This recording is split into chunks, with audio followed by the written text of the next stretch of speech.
ให้มีที่พึ่งทางใจสูงสุดงานเผยแผ่พระศาสนาท่านทุ่มเทไม่เคยหยุดเพื่อเป็นสถานปฏิบัติวิมุตติจุดแสงสว่างกลางใจคนสัตนาคราชปกปักรักษาแดนธรรมเสียงสวดมนต์เช้าค่ำดังก้องกังวานทุกคนกุศลที่ท่านสรรสร้างยังรากลึกในใจชนเป็นบุญตาบุญกุศลที่ได้มาย้อนเยือนพะเยาโอ้วัดป่าพุทธชินนวงศารามงามล้ำเกินคำนิยามดังเดินทำบนพระสุธาพญานาคราชโอบเขาใหญ่องค์มุจลินปกปักรักษา909 เมตรตระการตาเลื่องระบินคุ้มครองภัยกราบพระพุทธมหาจักรพรรดิโลกาวิวรณ์องค์พระงานยิ่งใหญ่ด้วยบารมีพระครูไทยผู้สร้างไว้เป็นศูนย์รวมใจชาวพุทธกราบจากเท้าด้วยศรัทธาพระครูอภิรักษ์ชินวงศ์เจตนารมณ์ท่านมั่นคงสืบสานธรรมตลอดไปวัดป่าพุทธชินวงศารามศูนย์รวมศรัทธาแห่งชาวไทย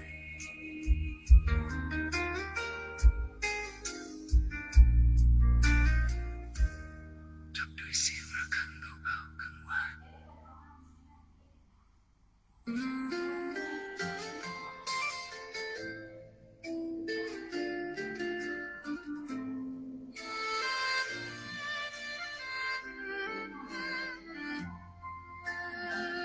น้อมจิตกราบลงด้วยความเคารพศรัทธาวันมงคลเวียนมาศิษยานุศิษย์พร้อมใจกันจากวัดพิชยญาติการามแสงธรรมส่องสว่างงามถึงมอนพญานาคราชวัดป่าพุทธชินวงศารามดินแดนล้านนาพะเยาพระครูไทยผู้เปี่ยมด้วยความเมตตาสร้างสรรค์จันโลงศาสนานำพาศิษย์ก้าวเดินไปมูลนิธิพุทธสุวรรณภูมิที่ท่านได้สืบสานเป็นศูนย์รวมแห่งศรัทธาและงานสืบทอดพระพุทธศาสนายิ่งใหญ่สิริอายุวัฒนะวันเกิดพระครูไทย6 เมษายนมหามงคลชัยน้อมใจกราบวันทาน้อมมุทิตา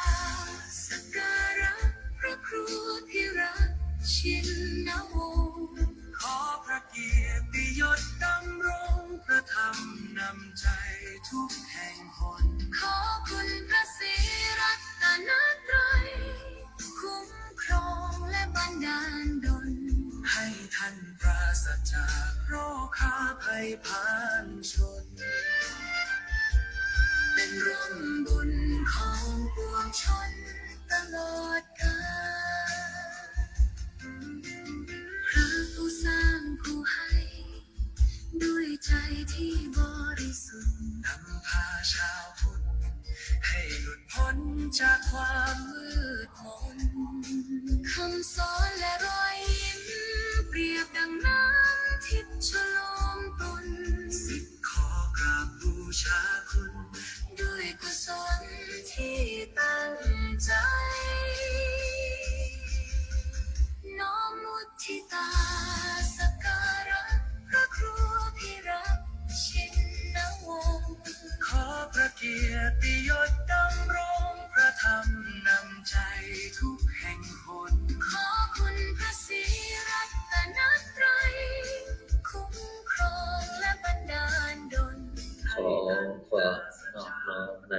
รัตนตรัยมีคุณพระพุทธคุณพระธรรม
วัดป่าพุทธาชินาวงศารามรุ่งเรืองรองส่องแสงพระธรรม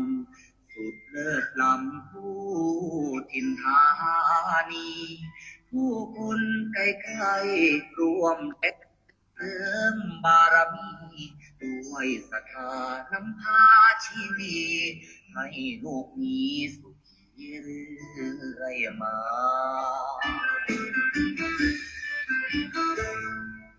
น้อมว่าองค์พระครูอภิรักษ์ชินวงศ์ท่านผู้คอยนุ่นนำดำรงจิตจะโลกพระศาสนาบุญบารมีศาสตร์ส่องสีปกป้องพาราสั่งสอนธรรมเหล่าปวงศรัทธาเทศนาคนวัดสงสา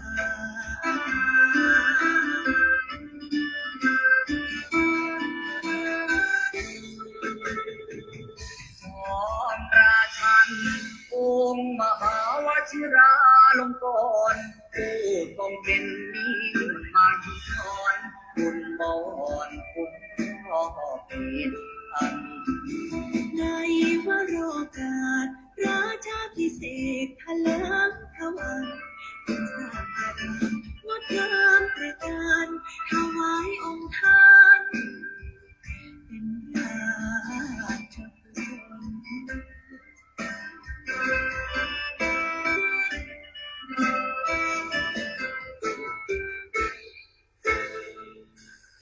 วัดป่าพุทธาชินาวงศา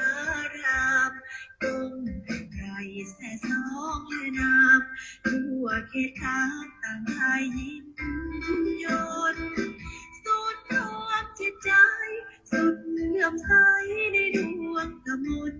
ของศรัทธาเหล่าสาธุชนสิ้นเลิศล้นบ่มีใดปาน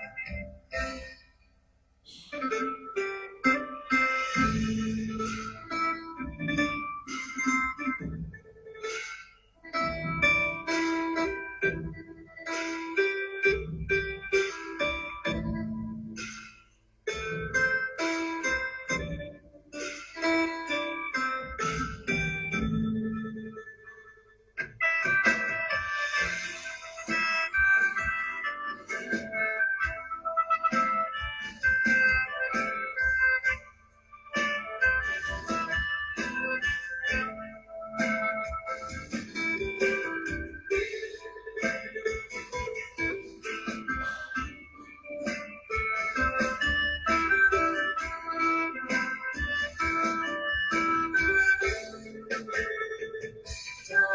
มราชันองค์มหาวชิราลงกรณ์ผู้ทรงเป็นนิมานุสรณ์คุณบอนคุณพ่อเป็นอันในวโรกาสราชาพิเศษเถลิงถวันจึงสร้างอารามงดงามตระการถวายองค์ท่านเป็นราชกุศล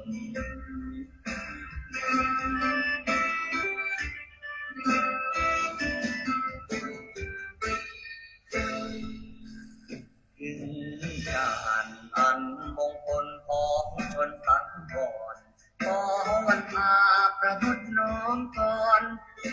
วิงวอนอ้อนอธิษฐานพระบารมีรุ่งเรืองสีนั้นจงบันดาลสิ่งศักดิ์สิทธิ์ทั่วถิ่นสถานโปรดช่วยประทานโลกนั้นร่มเย็น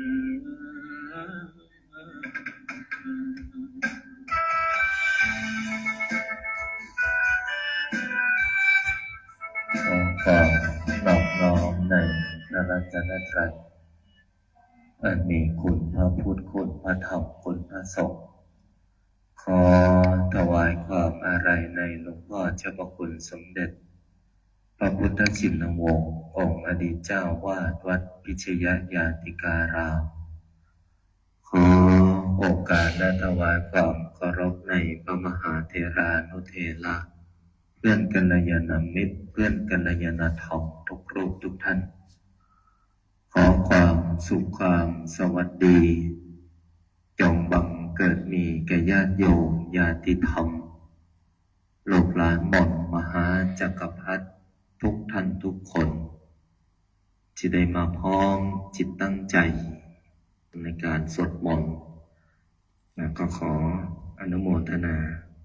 เอาละต่อจากนี้ขอให้พวกเราพร้อมจิตตั้งใจสวดมนต์ในวันนี้ได้พร้อมเพรียงกันพุทธังชีวิตังเมปุเชมิธัมมังชีวิตังเมปุเชมิสังฆังชีวิตังเมปุเชมิพุทธังวันทามิธัมมังวันทามิสังฆังวันทามิคุรุปชฌาย์อาจาริยคุณังวันทามิมาตาปิตุคุณังวันทามิภาไตรสิกขาคุณังวันทามินะโมตัสสะภะคะวะโตอะระหะโตสัมมาสัมพุทธัสสะนะโมตัสสะภะคะวะโตอะระหะโตสัมมาสัมพุทธัสสะนะโมตัสสะภะคะวะโตอะระหะโตสัมมาสัมพุทธัสสะพุทธังสรณังคัจฉามิธัมมังสรณังคัจฉามิสังฆังสรณังคัจฉามิทุติยัมปิพุทธังสรณังคัจฉามิทุติยัมปิธัมมังสรณังคัจฉามิทุติยัมปิสังฆังสรณังคัจฉามิตติยัมปิพุทธังสรณังคัจฉามิตติยัมปิธัมมังสรณังคัจฉามิตติยัมปิสังฆังสรณังคัจฉามิปานาติปาตาเวรมณีสิกขาปะทังสมาธิยามิอาทินนาทานาเวรมณีสิกขาปะทังสมาธิยามิกาเมสุมิจฉาจาราเวรมณีสิกขาปะทังสมาธิยามิโมสาวาทาเวรมณีสิกขาปะทังสมาธิยามิสุราเมรยาม มัชฌาปมาทานาเวรมณีสิกขาปะทังสมาธิยามิอิมานิปัญจสิกขาปะทานิสมาธิยามิอิมานิปัญจสิกขาปะทานิสมาธิยามิอิมานิปัญจสิกขาปะทานิสมาธิยามิสีเลนะสุขติยันติสีเลนะโภคสัมปทาสีเรนะนิพุตติยันติตัสมาสีลังวิโสทาเยนะโมตัสสะภะคะวะโตอะระหะโตสัมมาสัมพุทธัสสะนะโมตัสสะภะคะวะโตอะระหะโตสัมมาสัมพุทธัสสะนะโมตัสสะภะคะวะโตอะระหะโตสัมมาสัมพุทธัสสะพุทธังอาราธนานังกโรมิธัมมังอาราธนานังกโรมิสังฆังอาราธนานังกโรมินะโมโพธิสัตว์โตอาคันติมายาอิติภควานะโมโพธิสัตว์โตอาคันติมายาอิติภควานะโมโพธิสัตว์โตอาคันติมายาอิติภควานะโมโพธิสัตว์โตพรหมปัญโยนะโมโพธิสัตว์โตพรหมปัญโยนะโมโพธิสัตว์โตพรหมปัญโยโยโทโสโมหจิตเตนาภูตสมิงปาปะกะโตนายากามะกะเมกาตังโทสังสัพพะปะปังวินาสันโตโยโทโสโมหจิตเตนาธัมมะสมิงปาปะกะโตนายากามะกะเมกาตังโทสังสัพพะปะปังวินาสันโตโยโทโสโมหจิตเตนาสังฆสมิงปาปะกะโตนายากามะกะเมกาตังโทสังสัพพะปะปังวินาสันโตนะโมตัสสะภะคะวะโตอะระหะโตสัมมาสัมพุทธัสสะนะโมตัสสะภะคะวะโตอะระหะโตสัมมาสัมพุทธัสสะนะโมตัสสะภะคะวะโตอะระหะโตสัมมาสัมพุทธัสสะนะโมพุทธายะพระพุทธไตรรัตนญาณ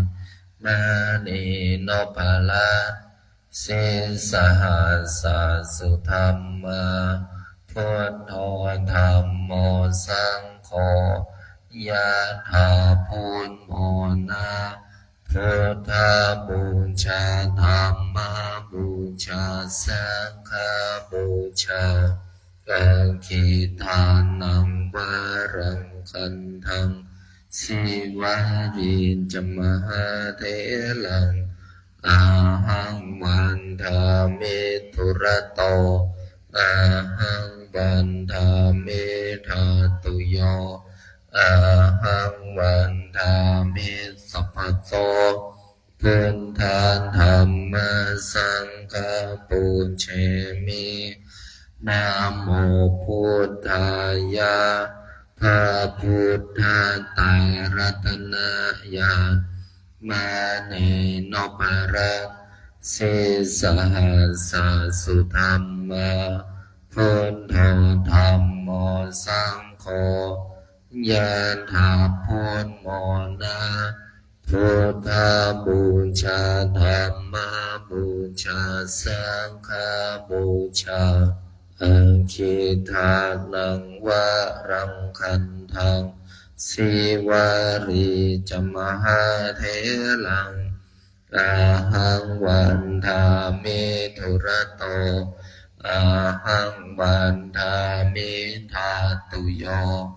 อาหังวันทามิสัพพะโตพุทธธัมมัสสังฆปูเชมินะโมพุทธายะพระพุทธไตรรัตนญาณมานีโนปาระเสสหัสสะสุธัมมาพุทโธธัมโมสังโฆยะถาพุทโมนะพุทธ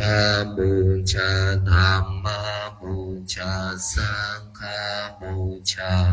อังคิทานังวะรังคันทังสิวารีจมหาเถลังอาหังวันทามิทุระโตอาหังวันทามิทาตุโยอาหังวันทามิสัพพะโต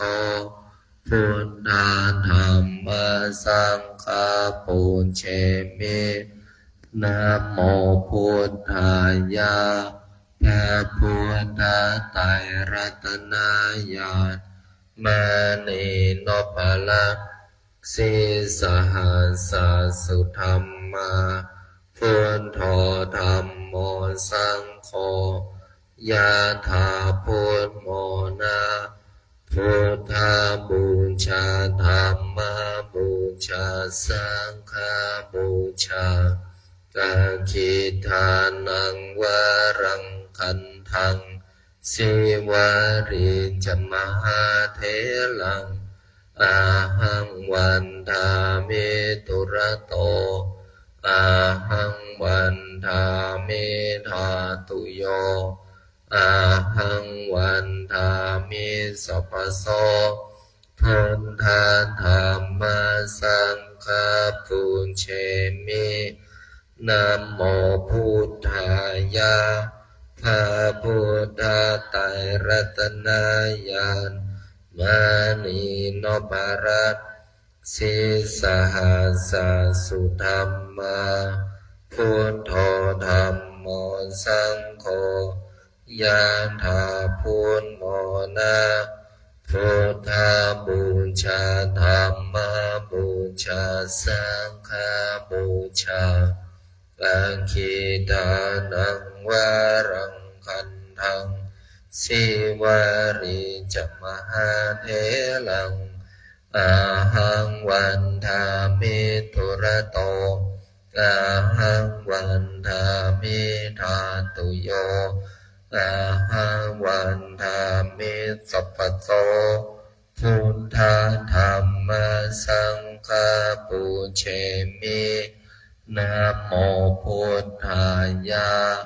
พระพุทธไตรรัตนญาณมานีโนปาระเสสหัสสะสุธัมมาพุทโธธัมโมสังโฆยะถาพุทโมนะพุทธบูชาธัมมบูชาสังฆบูชากาคิทานังวะรังคันทังสิวารีจมหาเถลังอาหังวันทามิทุระโตอาหังวันทามิทาตุโยอาหังวันทามิสัพพะโสพุทธธัมมัสสังฆ นะโมพุทธายะพระพุทธไตรรัตนญาณมานีโนปะละสิสหัสสุธรรมาพุทโธธรรมโมสังโฆยะถาพุทโมนาพุทธาบูชาธรรมบูชาสังฆบูชาปะคิทานังวรังคันทังสิวาริจมหาเถลังอาหังวันทามิตุระโตอาหังวันทามิธาตุโยอาหังวันทามิสัพพโสพันธาธรรมสังฆปุญเชมินะโมพุทธายะพระพุทธไตรรัตนญาณมานีโนปะละสิสหัสสุธรรมาพุทโธธรรมโมสังโฆยะถาพุทโมนาพุทธาบูชาธรรมบูชาสังฆบูชากะคิทานังวรังคันทังสิวาริจมหาเถลัง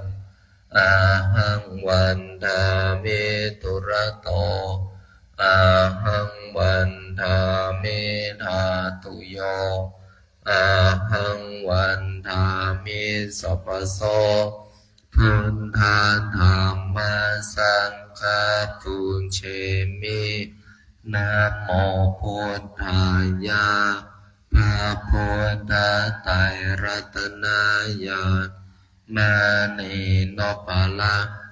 สิสหัสสุธรรมาพุทโธธรรมโมสังโฆยะถาพุทโมนาพุทธาบูชาธรรมบูชาสังฆบูชากะคิทานังวรังคันทังสิวาริจมหาเถลังอาหังวันทามิตุระโตอาหังวันทามิธาตุโยอาหังวันทามิสัพพโสพุทธาธรรมสังฆปุญเชมินะโมพุทธายะพระพุทธไตรรัตนญาณมานีโนปะละสิสหัสสุธรรมาพุทโธธรรมโมสังโฆยะถาพุทโมนาพุทธาบูชาธรรมบูชาสังฆบูชากะคิทานังวรังคันทังสิวาริจมหาเถลังอาหังวันทามิตุระโตอาหังวันทามิธาตุโยอาหังวันทามิสัพพโสพุทธาธรรมสังฆปุญเชมินะโมพุทธายะพระพุทธไตรรัตนญาณมานีโนปะละสิสหัสสุธรรมาพุทโธธรรมโมสังโฆยะถาพุทโมนาพุทธาบูชาธรรมบูชาสังฆบูชากะคิทานังวรังคันทังสิวาริจมหาเถลังอาหังวันทามิตุระโตอาหังวันทามิธาตุโยอาหังวันทามิสัพพโสพุทธาธรรมสังฆปุญเชมิ นะโมพุทธายะพระพุทธไตรรัตนญาณมานีโนปะละสิสหัส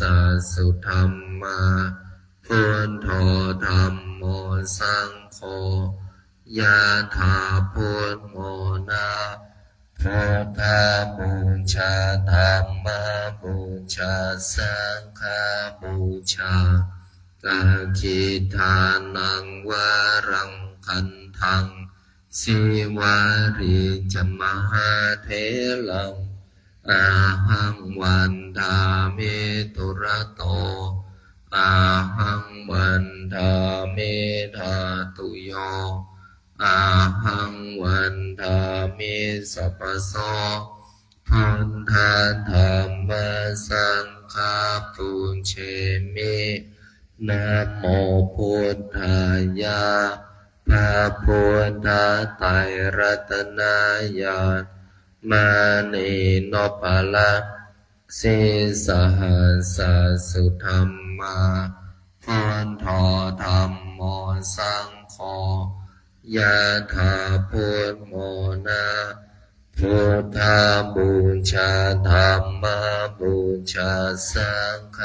บูชากาคิทานังวารังคันทังสิวาริจมหาเถลังอาหังวันทามิตุระโตอาหังวันทามิธาตุโยอาหังวันทามิสัพพโส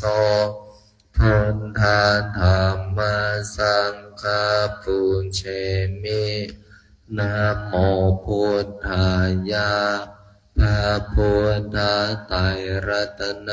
ญาณมานีโนปะละสิสหัสสุธรรมาพุทโธธัมโมสังโฆยะถาพุทโมนาพุทธบูชาธัมมาบูชาสังฆ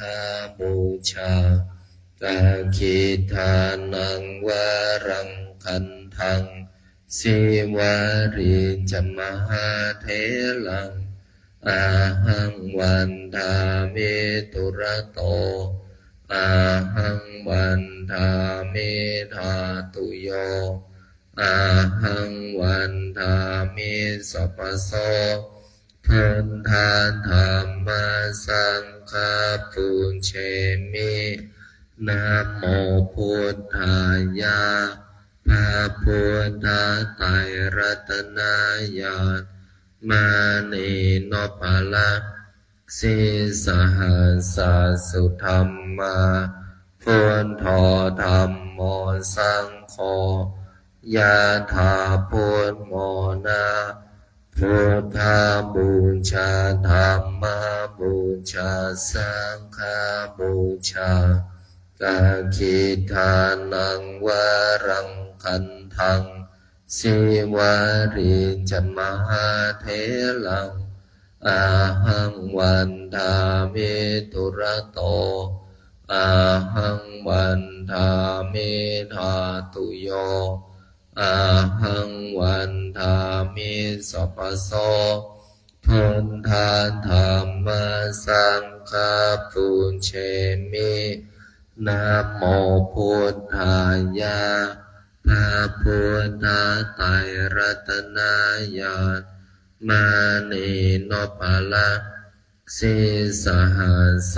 สุธรรมาพุทโธธัมโม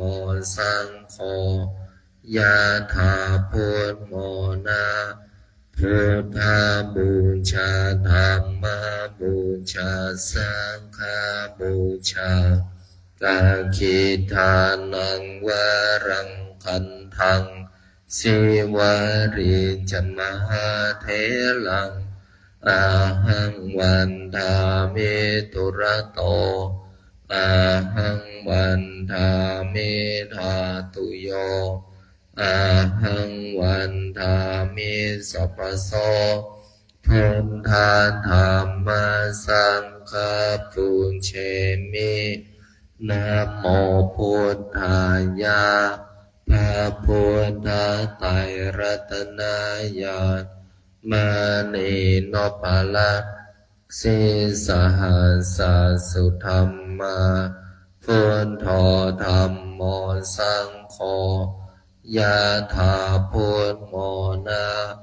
พุทธาบูชาธรรมบูชาสังฆบูชากาคิทานังวารังคันทัง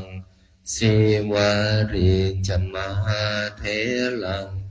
อาหังวันทามิตุระโตอาหังวันทามิธาตุโยอาหังวันทามิสัพพโสพุทธาธรรมสังฆปุญเชมินะโมพุทธายะพระพุทธไตรรัตนญาณมณีนพลักษ์สีสหัสสุธรรมาพุทโธธรรมโมสังโฆยะถาพุทโมนะพุทธาบูชาธรรมบูชาสังฆบูชากาคิทานังวารังคันทังสิวาริจมหาเถลังอาหังวันทามิตุระโตอาหังวันทามิธาตุโยอาหังวันทามิสัพพโสพุทธาธรรมสังฆปุญเชมินะโมพุทธายะพระพุทธไตรรัตนญาณมณีนพลักษ์สีสหัสสุธรรมาพุทโธธรรมโมสังโฆยะถาพุทโมนะพุทธาบูชาธรรมบูชาสังฆบูชากาคิทานังวารังคันทังสิวาริจมหาเถลังอาหังวันทามิตุระโตอาหังวันทามิธาตุโยอาหังวันทามิสัพพโสพุทธาธรรมสังฆปุญเชมินะโมพุทธายะพระพุทธไตรรัตนญาณมณีนพลักษ์สีสหัสสุธรรมาพุทโธธรรมโมสังโฆยะถาพุทโมนะพุทธาบูชาธรรมบูชาสังฆบูชาอาคิทานังวารังคันทังสิวาริจมหาเถลัง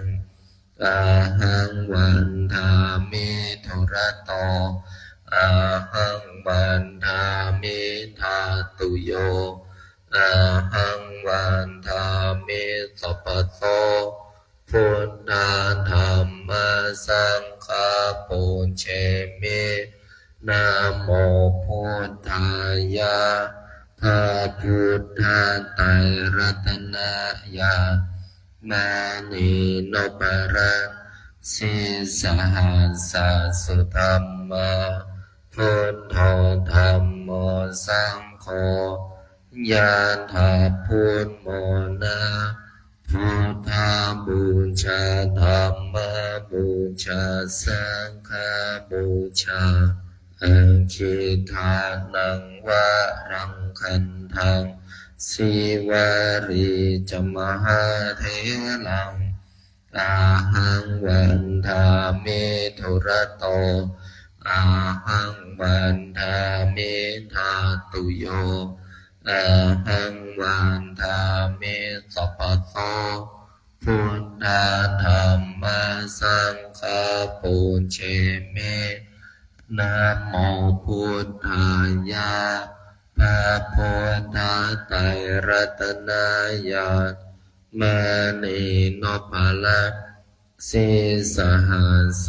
สุธรรมาพุทโธธัมโมสังโฆยะถาพุทโมนาพุทธบูชาธัมมาบูชาสังฆบูชากาคิทานังวารังคันทังสิวาริจมหาเถลังอาหังวันทามิตุระโตอาหังวันทามิธาตุโยอาหังวันทามิสัพพโสพุทธาธัมมาสังฆาปุญเชมินะโมพุทธายะพระพุทธไตรรัตนญาณมานีโนภารัตสิสหัสสุธรรมาพุทโธธัมโมสังโฆยะถาพุทโมนาพุทธบูชาธัมมาบูชาสังฆบูชาอาคิทานังวารังคันทังสิวาริจมหาเถลังอาหังวันทามิตุระโตอาหังวันทามิธาตุโยอาหังวันทามิสัพพโสพุทธาธัมมาสังฆาปุเชมินะโมพุทธายะพระพุทธไตรรัตนญาณมานีโนภาละสิสหัสสุธรรมาพุทโธธัมโมสังโฆยะถาพุทโมนาพุทธบูชาธัมมาบูชาสังฆบูชากาคิทานังวารังคันทังสิวาริจมหาเถลังอาหังวันทามิตุระโตอาหังวันทามิธาตุโยอาหังวันทามิสัพพโสพุทธาธัมมาสังฆาปุญเชมินะโมพุทธายะพระพุทธไตรรัตนญาณมานีโนภาละสิสหัสสุธรรมาพุทโธธัมโมสังโฆยะถาพุทโมนาพุทธบูชาธัมมาบูชาสังฆบูชากาคิทานังวารังคันทังสิวาริจมหาเถลังอาหังวันทามิตุระโตอาหังวันทามิธาตุโยอาหังวันทามิสัพพโสพุทธาธัมมาสังฆาปุญเชมินะโมพุทธายะพระพุทธไตรรัตนญาณมานีโนภาละสิสหัสสุธรรมาพุทโธธัมโมสังโฆยะถาพุทโมนาพุทธบูชาธัมมาบูชาสังฆบูชากาคิทานังวารังคันทังสิวาริจมหาเถลังอาหังวันทามิตุระโตอาหังวันทามิธาตุโยอาหังวันทามิสัพพโสพุทธาธัมมาสังฆาปุญเชมินะโมพุทธายะพระพุทธไตรรัตนญาณ มานีโนปาละสิสหัสสุธรรมาพุทโธธรรมโมสังโฆยะถาพุทโมนาพุทธาบูชาธรรมบูชาสังฆบูชากาคิทานังวารังคันทังสิวาริจมหาเทลังอาหังวันทามิตุระโตอาหังวันทามิธาตุโยอาหังวันทามิสัพพโสพุทธาธรรมสังฆปุญเชมินะโมพุทธายะพระพุทธไตรรัตนายาณมานีโนปาละสิสหัสสุธรรมาพุทโธธรรมโมสังโฆยะถาพุทโมนาพุทธาบูชาธรรมบูชาสังฆบูชากาคิทานังวารังคันทังสิวาริจมหาเทลังอาหังวันทามิตุระโตอาหังวันทามิธาตุโยอาหังวันทามิสัพพโสพุทธาธรรมสังฆปุญเชมินะโมพุทธายะพระพุทธไตรรัตนายาณมานีโนปาละสิสหัสสุธรรมาพุทโธธรรมโมสังโฆยะถาพุทโมนาพุทธาบูชาธรรมบูชาสังฆบูชากาคิทานังวารังคันทังสิวาริจมหาเท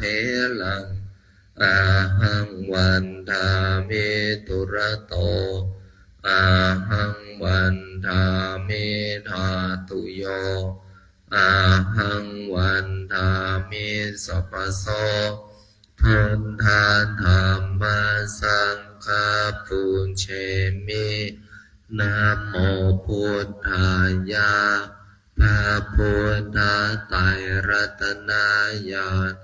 มานีโนปาละสิสหัสสุธรรมาพุทโธธรรมโมสังโฆยะถาพุทโมนาพุทธาบูชาธรรมบูชาสังฆบูชากาคิทานังวารังคันทัง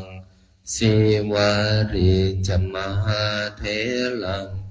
อาหังวันทามิตุระโตอาหังวันทามิธาตุโยอาหังวันทามิสัพพโสพุทธาธรรมสังฆปุญเชมินะโมพุทธายะพระพุทธไตรรัตนายาณมานีโนปาละสิสหัสสุธรรมาพุทโธธรรมโมสังโฆยะถาพุทโมนาพุทธาบูชาธรรมบูชาสังฆบูชากาคิทานังวารังคันทังสิวาริจมหาเทลังอาหังวันทามิตุระโตอาหังวันทามิธาตุโยอาหังวันทามิสัพพโสพุทธาธรรมสังฆปุญเชมินะโมพุทธายะพระพุทธไตรรัตนายาณ มานีโนปาละสีสหัสสุธรรมาพุทโธธรรมโมสังโฆยะถาพุทโมนาพุทธาบูชาธรรมบูชาสังฆบูชากาคิทานังวารังคันทังสิวาริจมหาเทลังอาหังวันทามิตุระโตอาหังวันทามิธาตุโยอาหังวันทามิสัพพโสพุทธาธัมมาสังฆาปุญเชมินะโม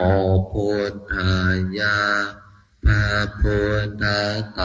รัตนายาณมานีโนปาละสีสหัสสุธรรมาพุทโธธรรมโม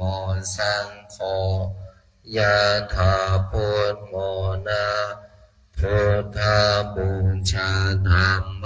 บูชาสังฆบูชากาคิทานังวารังคันทังสิวาริจมหาเทลังอาหังวันทามิตุระโตอาหังวันทามิธาตุโยอาหังวันทามิสัพพโส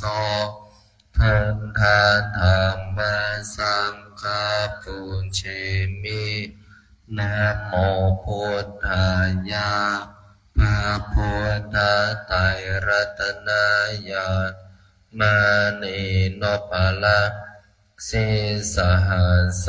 สุธรรมาพุทโธธรรมโมสังโฆยะถาพุทโมนาพุทธาบูชาธรรมบูชาสังฆบูชากาคิทานังวารังคันทังสิวาริจมหาเทลังอาหังวันทามิตุระโตอาหังวันทามิธาตุโยอาหังวันทามิสัพพโสพุทธาธัมมาสังฆาปุญเชมินะโมพุทธายะพระพุทธไตรรัตนายาณมานีโนปาละสีสหัสสุธรรมาพุทโธธรรมโมสังโฆยะถาพุทโมนาพุทธาบูชาธรรมบูชาสังฆบูชากาคิทานังวารังคันทังสิวาริจมหาเทลังอาหังวันทามิตุระโตอาหังวันทามิธาตุโยอาหังวันทามิสัพพโสพุทธาธัมมาสังฆาปุญเชมินะโมพุทธายะพระพุทธไตรรัตนายาณมานีโนปาละสีสหัสสุธรรมาพุทโธธรรมโมสังโฆยะถาพุทโมนาพุทธาบูชาธรรมบูชาสังฆบูชากาคิทานังวารังคันทังสิวาริจมหาเทลังอาหังวันทามิตุระโตอาหังวันทามิธาตุโยอาหังวันทามิสัพพโสพุทธาธัมมาสังฆาปุญเชมินะโมพุทธายะพระพุทธไตรรัตนายาณ มานีโนภาลาสิสหัสสะสุธรรมาพุทโธธรรมโมสังโฆยะถาพุทโมนาพุทธาบูชาธรรมบูชาสังฆบูชาอาคิทานังวารังคันทังสิวาริจมหาเถลังอาหังวันทามิทุระโต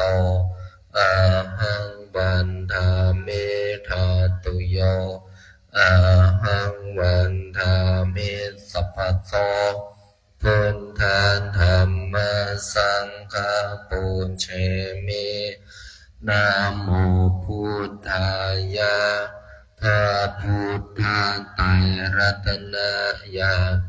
มานีโนภารัตสิสหัสสะสุธรรมาพุทโธธรรมโมสังโฆญาณาพุทโมนาพุทธาบูชาธรรมบูชาสังฆบูชาอาคิทานังวารังคันทังสิวาริจมหาเถลังอาหังวันทามิทุระโตอาหังวันทามิทาตุโย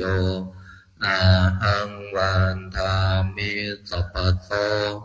พุทธาธัมมาสังฆาปุญเชมินะโมพุทธายะพระพุทธไตรรัตนญาณมานีโนภารัตสิสหัสสะสุธรรมาพุทโธธรรมโมสังโฆญาณาพุทโมนาพุทธาบูชาธรรมบูชาสังฆบูชาอาคิทานังวารังคันทังสิวาริจมหาเถลังอาหังวันทามิทุระโตอาหังวันทามิทาตุโยอาหังวันทามิสัพพะโตพุทธาธัมมาสังฆาปุญเชมินะโมพุทธายะพระพุทธไตรรัตนญาณมานีโนภารัตสิสหัสสะสุธรรมาพุทโธธรรมโมสังโฆญาณาพุทโมนาพุทธาบูชาธรรมบูชาสังฆบูชาอาคิทานังวารังคันทังสิวาริจมหาเถลัง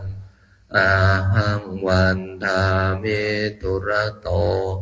อาหังวันทามิทาตุโยอาหังวันทามิสัพพะโสพุทธาธัมมาสังฆาปุญเชมินะโมพุทธายะพระพุทธไตรรัตนญาณมานีโนภารัตสิสหัสสะสุธรรมาพุทโธธรรมโมสังโฆญาณาพุทโมนาพุทธาบูชาธรรมบูชาสังฆบูชาอาคิทานังวารังคันทังสิวาริจมหาเถ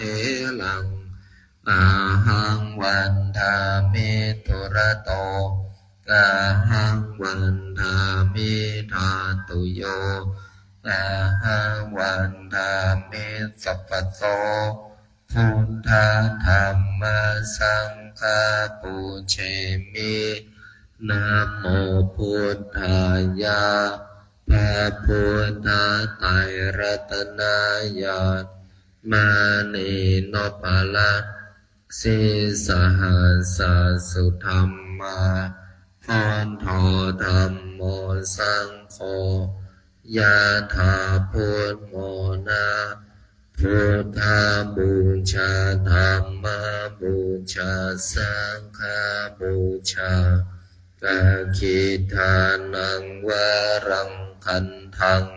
สิวาริจมหาเถลังอาหังวันทามิตุระโตอาหังวันทามิธาตุโยอาหังวันทามิสัพพโสพุทธาธัมมาสังฆาปุญเชมินะโมพุทธายะพระพุทธไตรรัตนะญาณวานีโนภาลาสิสหัสสุธรรมาพุทโธธัมโมสังโฆยะถาพุทโมนาพุทธาบูชาธัมมาบูชาสังฆาบูชาอาคิทานังวะรังคันทังสิวาริจมหาเถลังอาหังวันทาเมตุระโตอาหังวันทาเมธาตุโยอาหังวันทาเมสัพพโสพุทธาธัมมาสังฆาปุญเชมิ ขอน้อมกราบอาราธนาบารมีรวมหลวงปู่ทวดหลวงปู่ดู ขอหลวงปู่ได้โปรดเมตตาอาราธนาบารมีรวม องค์สมเด็จพระสัมมาสัมพุทธเจ้า องค์ปฐมบรมมหาจักรพรรดิในอดีตจนถึงองค์ปัจจุบันไปอนาคต ขอน้อมกราบอาราธนาบารมีรวมพระปัจเจกพุทธเจ้า พระโพธิสัตว์ พระธรรม และพระอริยสงฆ์ทั้งหลาย ขอบารมีรวมหลวงปู่ทวดหลวงปู่ดูเป็นที่สุด ขอน้อมกราบอาราธนาบารมีทั้งหมดทั้งมวลแผ่บุญผ่านรูปนามของข้าพเจ้า ไปทั่วภพภูมิต่างๆทั้งหลาย ทั่วทั้งสามแดนโลกธาตุอันประกอบไปด้วยเทพ6 ชั้น พรหม20 ชั้น เทพพรหมทุกชั้นฟ้ามหาสมุทรทั่วทั้ง10,000,000 โกฏจักรวาล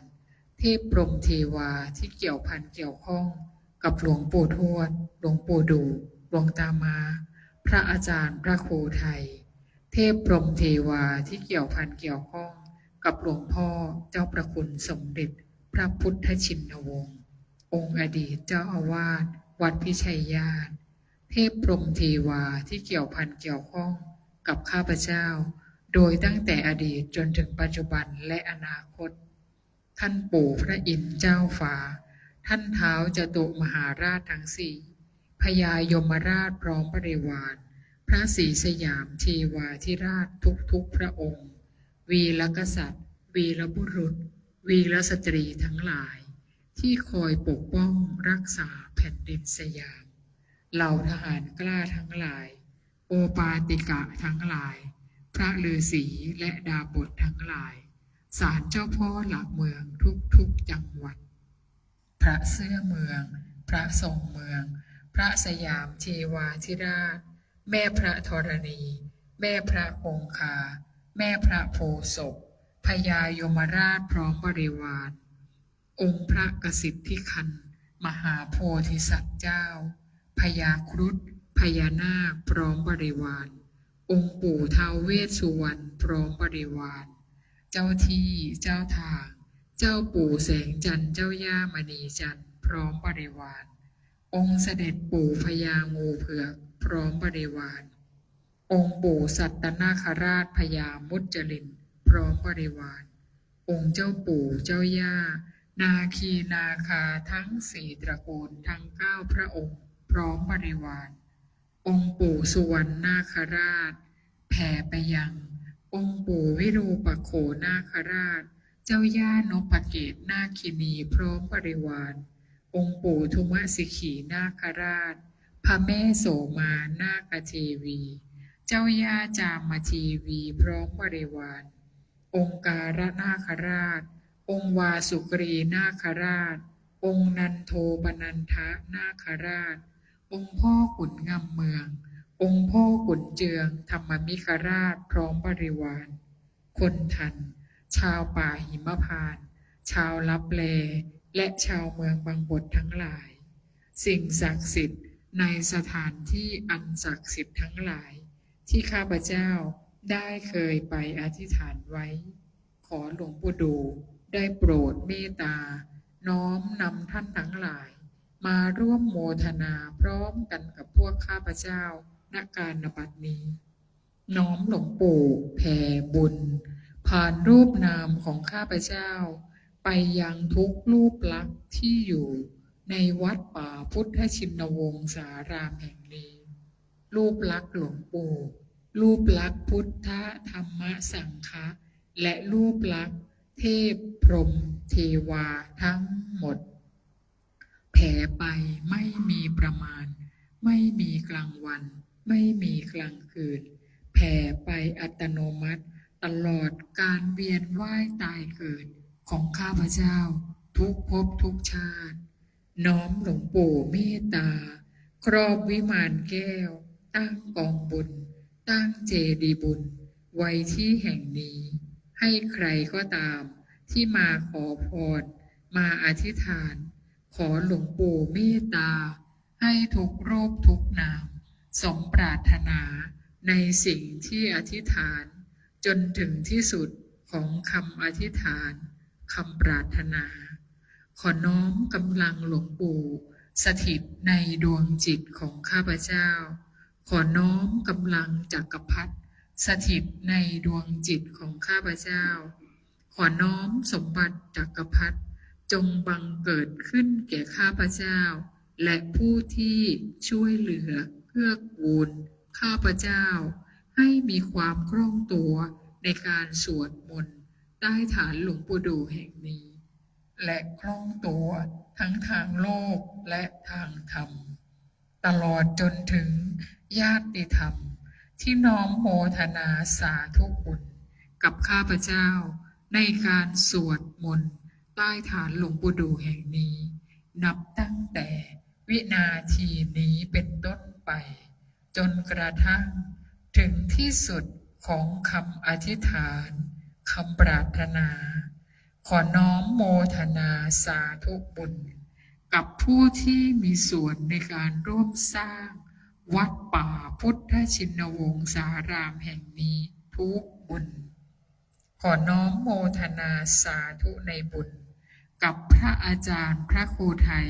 ทุกบุญ ขอหลวงปู่เมตตา ประทานสมบัติจักรพรรดิให้แก่ ผู้ที่มีส่วนร่วมสร้างรูปลักษณ์เทพพรหมเทวา รูปลักษณ์หลวงปู่รูปลักษณ์หลวงตา และผู้ที่มีส่วนร่วมสร้างวัดป่าพุทธชินวงศารามแห่งนี้ให้แก่ทุกรูปทุกนาม ขอหลวงปู่ปรับพลังงาน ปรับธาตุขันธ์ตัดสายใยกรรมที่ไม่ดี และน้อมนำสายใยกรรมที่ดีๆมาทุกทิศทุกทาง น้อมหลวงปู่เป็นที่ปรึกษาชีวิต ตั้งแต่บัดนี้เป็นต้นไป จนกระทั่งถึงที่สุดของคำอธิษฐานคำปรารถนา ใครก็ตามที่เจ็บป่วยอยู่ ขอให้หาย ใครก็ตามที่จะเดินทางไปไหน ขอให้ปลอดภัยในที่ทุกสถานในการทุกเมื่อ ขอหลวงปู่เมตตา เปิดให้ม่อนพญานาคราชแห่งนี้ สว่างไสวไปทั่วสามแดนโลกธาตุ ด้วยกำลังหลวงปู่ด้วยกำลังจักรพรรดิ สัมเพพุทธาสัพเพธัมมาสัพเพสังฆาพระปัตตาปัจเจกานันจะยังหะลังอรหัตตานันจะเตเชนาราคังอัตถาวิสัพพโสสัพเพพุทธาสัพเพธัมมาสัพเพสังฆาพระปัตตาปัจเจกานันจะยังหะลังอรหัตตานันจะเตเชนาราคังอัตถาวิสัพพโสสัพเพพุทธาสัพเพธัมมาสัพเพสังฆาพระปัตตาปัจเจกานันจะยังหะลังอรหัตตานันจะเตเชนาราคังอัตถาวิสัพพโสพุ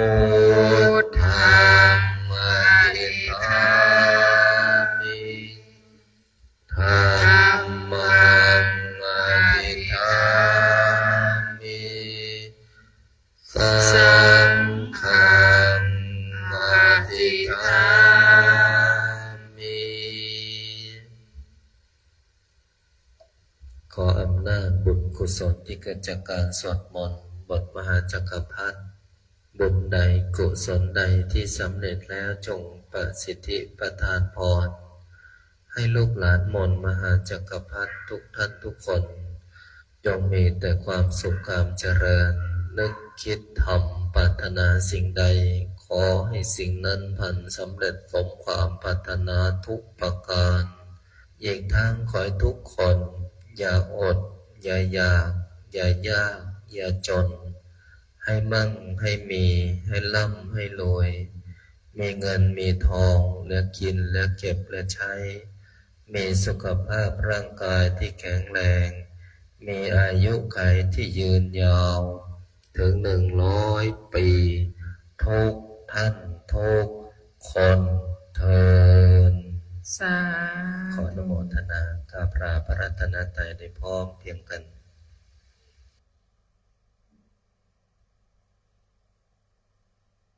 อะระหังสัมมาสัมพุทโธภะคะวาพุทธังภะคะวันตังอภิวาเทมิสวากขาโตภะคะวะตาธัมโมธัมมังนัมมัสสามิสุปฏิปันโนภะคะวะโตสาวกสังโฆสังฆังนามามิ ขอน้อมโมทนาสาธุบุญกับทุกท่านนะคะ สาธุพบกันรอบต่อไปเวลา 15.30 น.นะคะ